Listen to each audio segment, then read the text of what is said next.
आज Doubtnut app download करें। Doubtnut पर अपने सभी गणित, रसायन विज्ञान, भौतिक विज्ञान और जीव विज्ञान के डाउट्स का करो सफाया। बस प्रश्न की फोटो खींचो, एक ही प्रश्न को क्रॉप करो और तुरंत वीडियो सोल्यूशन पाओ। अभी डाउनलोड करें। हेलो स्टूडेंट्स, तो हमारे पास क्वेश्चन दे रखा है कि एक व्यक्ति है जो एक पासे को उछाल कर डिसाइड करता है कि वो खेलना चाहेगा कि नहीं खेलना चाहेगा। तो अगर पासे को उछालने पे अगर 6 आता है तो उसे 1 रुपया जीतने में मिलता है, मतलब उसको 1 रुपया मिल जाता है। अगर नहीं आता है, कोई और संख्या आती है, तो उसे 1 रुपया हार जाता है।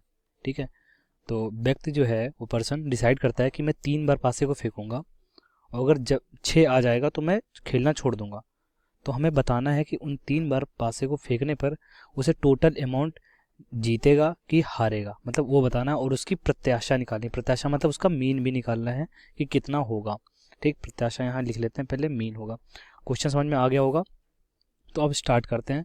तो सबसे पहले हम देखते हैं कि 6 प्रकट होने, किसी पासे पे 6 आने की प्रायिकता को हम मान लेते हैं पी। 6 आना, पी इज कि 6 आना, तो क्या होती है वो होती है 1/6। और क्यों मान लेते हैं 6 ना आना, 6 ना आना, वो हो जाएगी 1 minus P, that is 5/6। Okay, अब बता रहा है कि वह व्यक्ति निर्णय लेता है कि पासे को 3 बार फेंकेगा, वो 3 बार फेंकेगा और जैसे ही 6 आएगा वो खेलना छोड़ देगा। ठीक है, मतलब वो डिसाइड करता है कि जैसे ही 6 आएगा उसको 1 रुपया मिल जाएगा और खेलना छोड़ देगा। तो इसमें देखो केसेस बनते हैं। पहला केस बनेगा केस 1 कि पहला थ्रो करा, फर्स्ट थ्रो में ही उसका क्या आ जाएगा, 6 आ जाएगा। फर्स्ट वाले में ही 6 आ गया, 6 आ गया। ठीक, और केस 2 बनेगा कि पहली बार फेंका नहीं आया, दूसरी बार फेंका आ गया, सेकेंड टाइम में उसका आ गया 6 आ गया। ठीक, यहाँ पे देखो मैं जैसे जो आ गए हैं जिनसे उसको मैं वो करता हाईलाइट कर देता हूँ। जिनमें आ रहा है उसको मैं येलो से हाईलाइट कर रहा हूँ। जैसे इसमें फर्स्ट में आ गया तो हाईलाइट कर दिया, इसमें सेकंड में आ गया तो सेकंड को हाईलाइट कर दिया। ठीक, ऐसे केस 3 बनेगा। फर्स्ट फेंका नहीं आया, सेकंड फेंका नहीं आया, थर्ड फेंका 6 आ गया। ठीक, थर्ड फेंका 6 आ गया, तो थर्ड में यहाँ पे हाईलाइट कर दिया, थर्ड में 6 आ गया। ओके, ऐसे केस 4 बनेगा एक हमारा। केस 4 बनेगा कि फर्स्ट फेंका फर्स्ट फेंका नहीं आया, सेकंड फेंका नहीं आया, थर्ड फेंका नहीं आया। ठीक, और 3 बार ही फेंक सकता है, तो यहाँ भी खत्म कर देगा। और यहाँ पे गेम कैसे खत्म हो रहा था, पहली बार में भी 6 आ गया और लिखा है कि जैसे ही 6 आएगा वो खेलना छोड़ देगा, तो यहाँ खेलना छोड़ दिया उसने। दूसरी बार, यहाँ दूसरी बार में 6 आएगा तो यहाँ से खेलना छोड़ दिया। यहाँ तीसरी बार में 6 आया तो यहाँ से खेलना छोड़ दिया। और यहाँ केस 4 में क्यों खेलना छोड़ दिया, क्योंकि पासे को 3 बार उछाल चुका था। ठीक है, और मैक्सिमम कितनी बार दे रखा है, 3 बार उछालना है। तो 4 केस बने। इन 4 केसों में हमें निकालना है कि उसको मतलब जो टोटल है अमाउंट वो जीतेगा कि हारेगा। तो चलो पहले हम निकालते हैं। तो केस 1 की प्रोबेबिलिटी पहले निकालते हैं। केस 1 को कंसिडर करते हैं।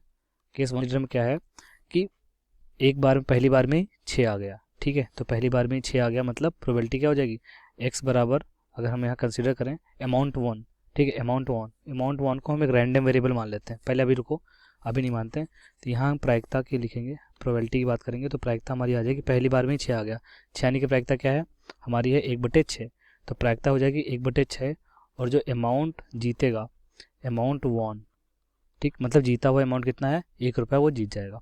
ओके, तो यहाँ x की वैल्यू हो गई 1, तो हम लिख देंगे प्रायिकता ऑफ x बराबर 1 कितनी हो गई, 1/6। मतलब जब 1 आया तो 1 रुपया जीतने पर उसकी प्रायिकता है 1/6।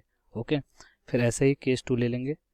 केस 2 में बोल रहा है, केस 2 में बोल रहा है कि पहली बार में 6 नहीं आया, तो पहली बार में 6 नहीं है मतलब 5/6, प्रायिकता की बात कर रहे हैं अभी। ठीक, और दूसरी बार में 6 आ गया मतलब 1/6। तो टोटल प्रोबेबिलिटी की थ्योरम लगी है यहाँ पे, जिसमें मल्टीप्लाई कर देते हैं जब इवेंट एक दूसरे पे डिपेंडेंट होते हैं।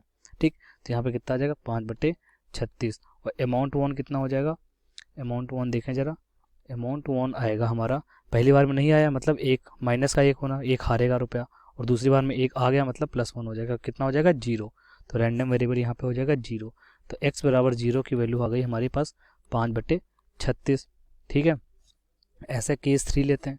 केस 3 क्या कह रहा है, केस 3 कह रहा है हमारा कि पहली बार भी नहीं आया, 5/6 नहीं आया, दूसरी बार भी नहीं आया 5/6, लेकिन तीसरी बार आ जाएगा, तीसरी बार आ गया तो कितना आ जाएगा 25/216।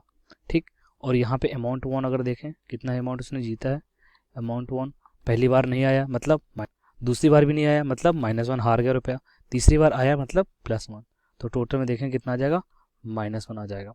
ठीक, तो यहाँ पे रैंडम वेरिएबल की वैल्यू क्या हो गई, -1 हो गई। x बराबर -1 इसकी प्रोबेबिलिटी क्या है 25/216। ठीक, आगे देखते हैं। अब केस 4 देखते हैं। केस 4 में क्या था, केस 4 हमारा कह रहा था ना पहली बार आया, मतलब 5/6, पहली बार नहीं आने प्रोबेबिलिटी कितनी 5/6 इंटू ना दूसरी बार आया 5/6 ना तीसरी बार आया 5/6, तो कितना हो जाएगा 25 25 पंचे 125/216। और अमाउंट वन कितना होगा, अमाउंट वन अगर लिखें तो तीनों केसेस में -1, क्योंकि जीता तो है नहीं, हार ही गया, तो हारने का मतलब -1, तो -1 -1 -1 -1, तो टोटल कितना हो जाएगा -3। तो यहाँ पे हो जाएगा, अगर रैंडम वेरिएबल की वैल्यू हो जाएगी -3, तो प्रोबेबिलिटी ऑफ x बराबर -3 इक्वल्स टू 125/216।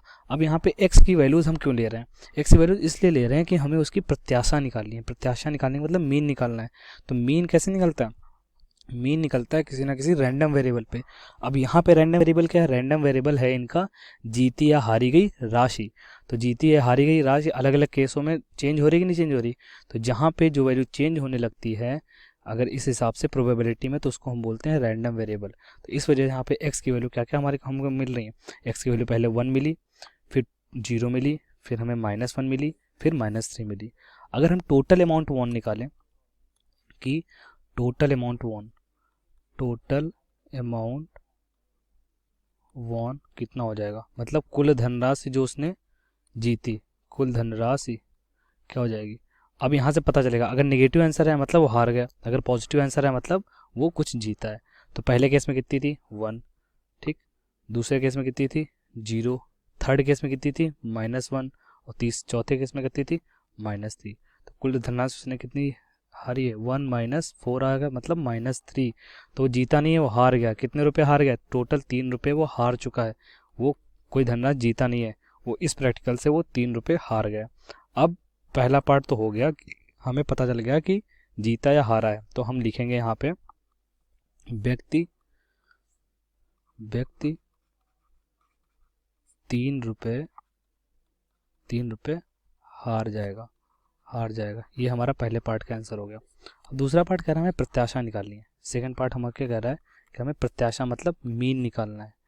प्रत्याशा निकालनी है मतलब हमें मीन फाइंड करना है। मीन का मतलब होता है EX फाइंड करना है हमें। अब EX का फॉर्मूला क्या होता है, EX का फॉर्मूला होता है summation XI into probability of PXI।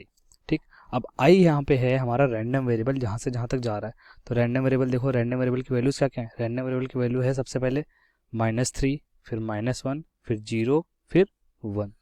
तो हमारे पास है -3 इंटू प्रोबेबिलिटी ऑफ x बराबर -3, ओके, प्लस माइनस प्लस यहाँ पे -1 इंटू प्रोबेबिलिटी ऑफ x बराबर -1, ओके, यहाँ पे plus 0 into probability of x बराबर 0, प्लस यहाँ पे है 1 इंटू प्रोबेबिलिटी ऑफ x बराबर 1। अब सबका मान रख देंगे तो यहाँ आ जाएगा -3 इंटू, अब -3 की प्रोबेबिलिटी कितनी निकली थी 125/216, कितना हो जाएगा 125/216, प्लस और यहाँ माइनस, प्लस माइनस कितना हो जाएगा माइनस हो जाएगा। तो माइनस यहाँ प्रोबेबिलिटी ऑफ x बराबर -1 रख देंगे। x बराबर -1 की प्रोबेबिलिटी कितनी आई थी 25/216, 25/216, प्लस यहाँ पे 0 इंटू 0 तो 0 ही हो जाएगा, plus 1 into probability of x बराबर 1 कितनी आई थी हमारे पास, x बराबर 1 आई थी हमारे पास 1/6, क्या आ जाई थी 1/6।